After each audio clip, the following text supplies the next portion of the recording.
And welcome to the game plan tonight. This Monday, it's Valentine's, right? I'm trying to ignore it, Roy.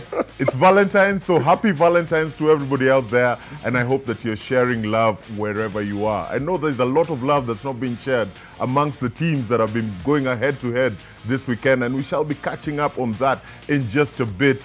But we're actually happy to be joined by Carol today, even though it's via Zoom. I know she's still recovering. Hi, Carol, and how are you doing? Hi, Kenny. I'm doing fine. Imagine Arsenal didn't even have to kick a ball to have a good weekend. No wonder she's smiling. She's smiling. She looks so happy because she's not in studio.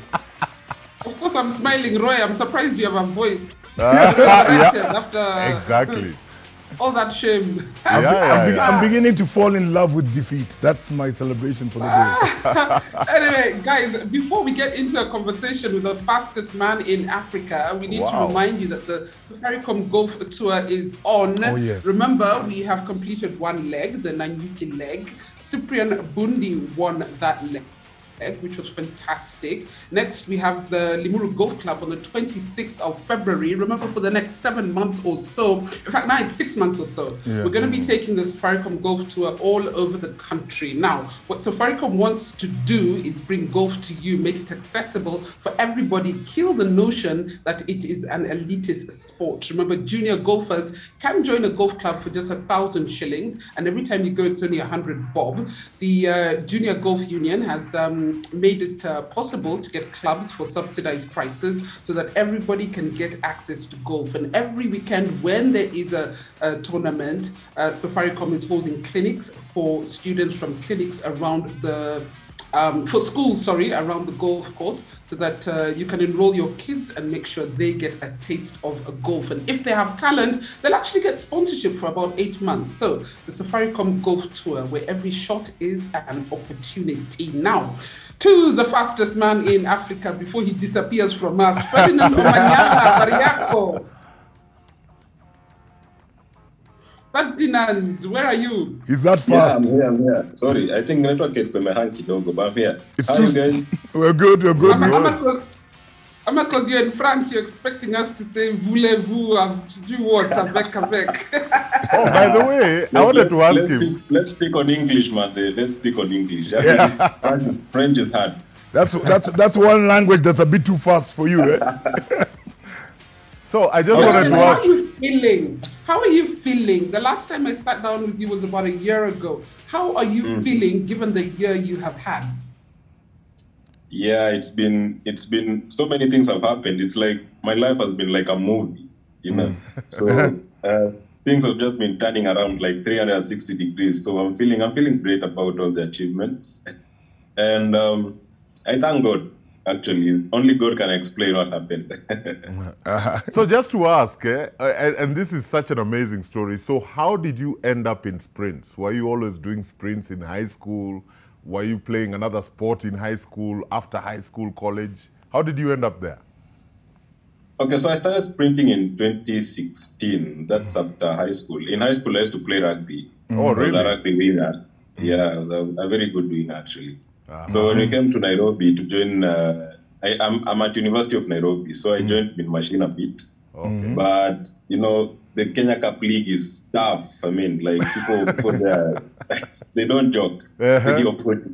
So I decided to... Being all these 100-meter superstars, are you thinking that you have any chance of even making an impact? Okay, when I got to the Olympic Games, I told myself, everybody here has qualified, and there's nobody who is here by chance. So I never feared anybody. I remember I never even took pictures with anybody because we're all the same level. Yeah. But that's a good attitude. But they took pictures with you. Yeah. let me ask you, yeah? I mean... After I beat them, Roy, let him finish. Roy, let him finish. He's not answering. Let me ask you then. I mean, you can hardly fit in on the screen, we've noticed, yeah, because of your size. I mean, the challenge is not just keeping up with these athletes. How have you managed to keep in that shape, in that world-class shape, despite the challenges you have, in fact, in getting training facilities?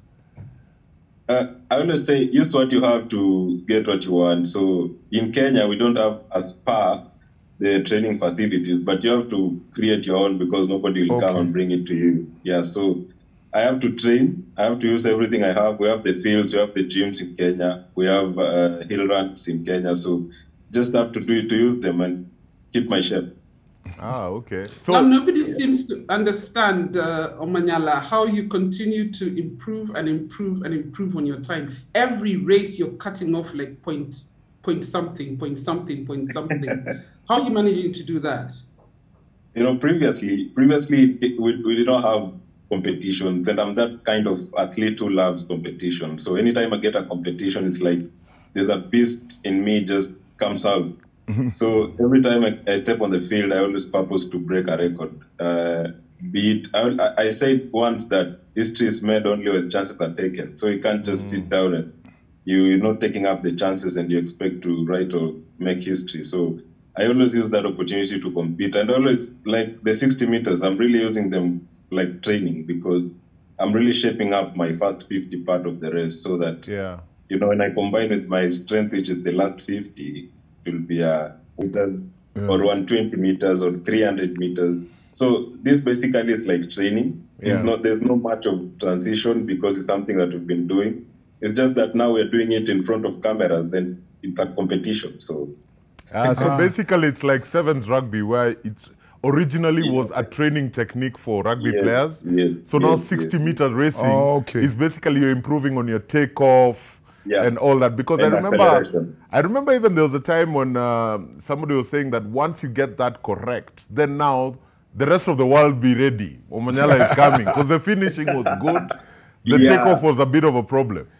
But now it's really improving and it's getting there. So I'm really excited to see my first 100-meter race. Like I wish I could just run and watch myself. So that you can correct as you run. Have you, as you train and you get into this explosive running in the 60 meters and then come back to the 100 meters, are you beginning to believe or build relationships with certain international runners? Is any guy who's become your buddy? And I mean close friend, not the Kenyan style. Genuine training partners. Do you have some who are international? No, but I'm speaking with a couple of them. Johan Blake, Gatlin. I'm speaking up with them and just getting to hear their perspective and their views on how I'm doing and stuff like that. That's good. That's good. I saw. There's a time you had posted a radio presenter. I don't know if she was in Jamaica or in England, where she was interviewing Usain Bolt. She was asking him if he's heard about the Kenyan sensation, and he said, "Not yet, but I can't wait to hear about him." that must have been a serious moment for you, man.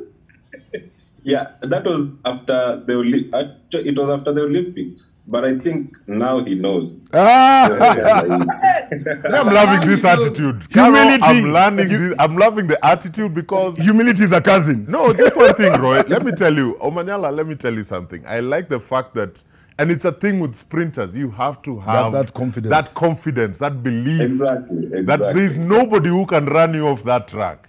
You have to have the confidence. You know, previously we used to see these guys on TV and we just admire them. But now people are seeing me on TV on the same platform as these other sprinters. So you just can't be there with, you know, you're not believing yourself. You have to believe in yourself. And the moment you get to the track, it's job, like it's work. You're not there to joke. You don't fear anybody.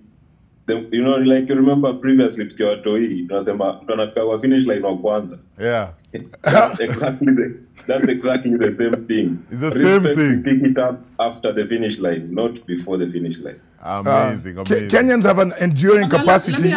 Let me ask you something. Let's talk about the money. A year ago, I think you had one sponsor, and it was like a barter deal. It was not even that they were giving you cash. Who are some of the sponsors who have come forward? I look at Carol already. The money. Me, I want to be your friend. By the way, I've lifted my hand. I want to be your business partner. Valentine's Day. Me, I want roses. Okay, so I've gotten a couple of sponsors. I signed with, the big one is Adidas, and then I also signed with the AHF a vaccine, a global NGO. Actually, it's a health NGO. Okay. And then I have USN. I'm forgetting my sponsors. We'll keep it a secret. Yeah, there are a couple of sponsors. And those are the major. Omanyala, what do you want to say, especially to corporate Kenya, who tend to come to you after you have made this achievement? Instead of helping you to achieve, they wait for you to do it by yourself, and then they want to hang on your coattail. There's nothing wrong with that, because everybody likes success. But wouldn't it be better if some of the other athletes who are currently struggling but have talent actually got at least limited sponsorship now, you know? Yeah, actually, corporates in Kenya should just come into the sprints and invest. You know, it's like taking a risk.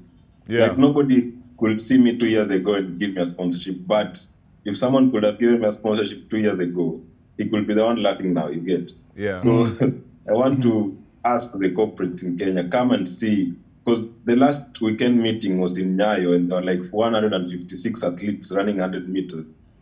You can never know who is going to get to be the next Omanyala. So if they can come and invest in sprinters as they are still young, you know, some of these guys don't even have money to pay for the stadium and train. You get? So if you can work with these people and let them feel that presence of the corporates in Kenya, so that when they achieve, they'll never forget where they came from. But yeah, you just need to come and help these guys. Not like you come after someone has become successful. Yes. You know, that time everybody is looking for him. So yeah. Okay. That's amazing. The other day I couldn't find you, Yawa. Your phone was too busy. Can I ask you something about length? What's in store? I'm assuming, Kenny, I know you're handling the clock, so tell us how much time we have left. Yeah, so we need to go.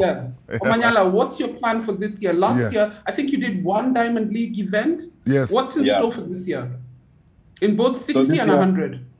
Yeah, so in 60 meters, I'm running today, actually. And then all the best. I have a race on Thursday, the last one, with the Olympic champion. And then I'll come back home and train for like 3 weeks, go for the World Indoor Games next month, which I've already qualified in Serbia. Okay. And then after that, we'll be done with the indoor season, going to the outdoor season. I'm looking forward, actually. I hope the weekend meeting on 4th and 5th of March will be in Nyayo so that I can compete. Okay. And then going for the outdoor season, we have the Kipkeino Classic on 7th of May. And then we have Diamond League. I'm not sure of which one, because it's too early again to judge, because the invites are always sent like 3 or 2 weeks to the Diamond League. And then we have the African Championships, the World Championships in Oregon, and the Commonwealth Games in Birmingham in August. All right, thank you so much, Ferdinand. I'm sorry, we've just run out of time. We've just run out of time. We had so much to talk about. Thanks again for joining us. We have to take a break. And when we come back, we have to talk about some English Premier League football that does not include Arsenal.